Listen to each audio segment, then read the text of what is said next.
Boa noite, pessoal. Bem-vindo ao canal A Mecânica do Despertar da Consciência.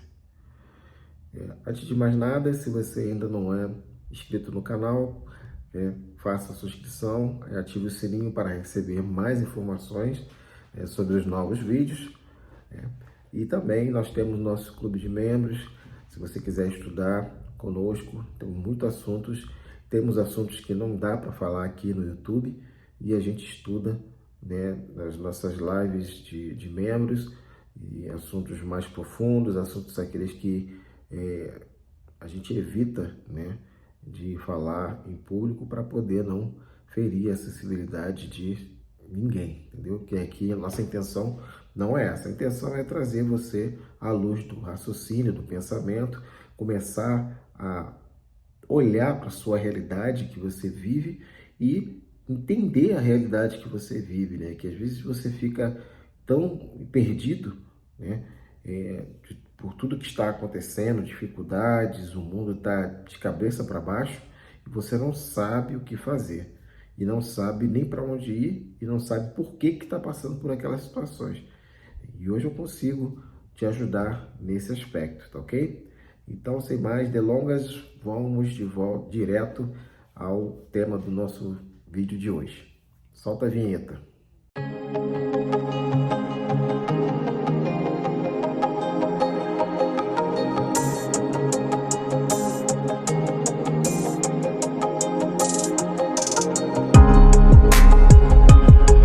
A mecânica do despertar da consciência. Então, hoje eu vou contar um pouco mais da minha trajetória até uma certa parte da minha vida, né, até um certo momento da minha vida, que é justamente o que muitas pessoas passam no seu processo de despertar da consciência. Eu, como já falei para vocês, por muitos anos estive na religião evangélica cristã, né? E aí a gente vai vivendo de acordo com as informações que nós recebemos, conforme é passado até mesmo na família, né? Você vai crescendo, vai conhecendo, vai estudando, e aí chega um momento da sua vida que você precisa aceitar, né? Falar da sua fé, né? Você tem que professar a sua fé. Tem que chegar e falar, né, no dia do batismo que você, né, aceita ser batizado, né, em nome, né, desse Deus, e você aceita Ele como único e suficiente Salvador. O interessante, né, é que as pessoas que tomam essa decisão, elas pouco estudaram sobre as demais informações que existem no nosso planeta, né? As informações que existiram para trás, né, na história, e tem essa informação como sendo a única, né, e na cabeça deles, né, que era na minha também, como sendo a única e verdadeira informação. E até conversando ainda recentemente com pessoas que ainda estão no caminho religioso cristão, eu fico às vezes observando e fico me questionando, né, como é que eu consegui ficar naquele período que eu fiquei assim tão cego, né? E às vezes as pessoas não percebem, né, que existem gatilhos e situações, né, que elas passam, que elas vivem, que o tempo todo colocam medo para que ela não possa olhar além, né, daquele livro que ela estuda lá. E nesse caminhar que ela tem, né, durante essa caminhada, né, ela aprende a, a viver pela fé, e que tudo que está acontecendo com ela, de bom ou de ruim, é vontade desse ser superior, né? Ou porque eles colocaram na nossa cabeça a questão de que você é pecador, né? E por esse motivo, por você ser pecador, você tem que aceitar tudo isso que você está passando. É o teu karma, e para algumas religiões hinduístas, indianas e por aí vai. E você tem que aceitar. E na religião cristã, evangélica cristã, é porque você nasceu pecador, porque você errou lá no Jardim do Éden. Que o homem errou lá no Jardim do Éden. Então você leva uma culpa de um outro ser que fez alguma coisa de errado num conto, numa fábula, que não é o que aconteceu, mas que você nem para se questionar se isso aconteceu realmente dessa forma ou não. Você fica tão entretido, né, em tudo aquilo, né?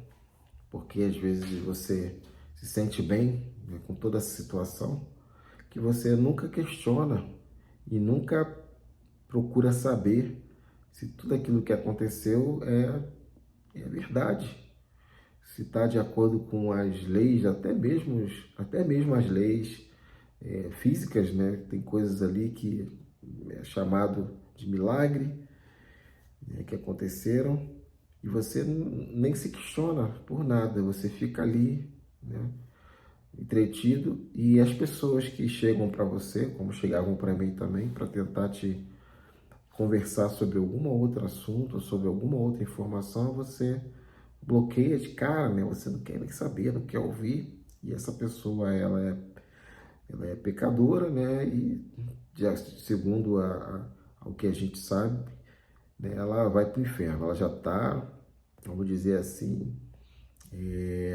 condenada ao inferno, né? E aí as pessoas, é tanto gatilho, tanta informação que faz com que você fique preso ali, né?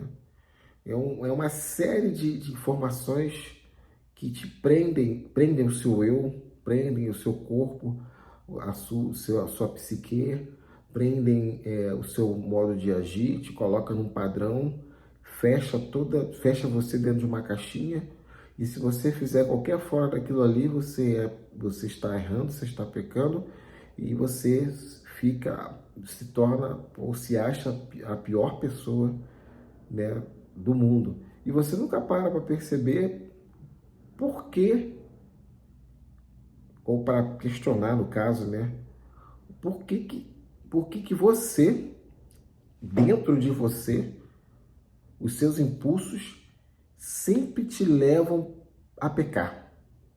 Por que os seus impulsos sempre te levam a fazer diferente desse modus operandi cristão, né, religioso? O normal, se você não tiver encaixotado, é você fazer tudo o contrário e sem medo de ser feliz. Mas quando você entra numa religião cristã, evangélico-cristã ou judaico-cristã, ela te aprisiona de uma forma que você não consegue ser você mesmo. Você não consegue usar os seus instintos. Ou seja, a religião, esse tipo de religião, judaico-cristã, evangélica, ela é contra a sua natureza. E você nem percebe isso. E aqueles que vão ver esse vídeo, ou que vão ouvir falar sobre isso, que ainda estão, né, presos no sistema religioso, vão me chamar de herege, de que eu sou isso, eu sou aquilo. Mas eu não estou preocupado mais com essas pessoas, né? Eu estou falando e estou buscando aquelas pessoas que querem entender por que estão nessa situação e por que a sua natureza sempre leva você a fazer o contrário do que a religião cristã evangélica manda você fazer. Então, se você quiser continuar estudando e saber por que isso acontece, você pode entrar nos nossos grupos, pode assinar o canal, né? E ali vamos ter lives, vamos ter encontros, né? Que nós vamos conversar esse assunto mais a fundo, né? Esse assunto é para libertar você do jugo religioso que nós temos hoje. E para eu chegar nessa posição, levou muito tempo e eu tive que passar por muitos obstáculos e assim, superar, né, muitas coisas na minha vida, até eu poder extinguir, tirar a última gota de cristão que eu tinha, né, ou medo de que esse Deus cristão, Demiurgo, né, conhecido como Jeová, mas pode ser também chamado como Iadabaô, né, faz para escravizar as pessoas aqui nessa realidade, ok? Então, se você quiser aprender mais, estudar, assine o canal, entre nos nossos grupos e aí a gente vai conseguir explicar a você como tudo isso funciona. Até o próximo vídeo.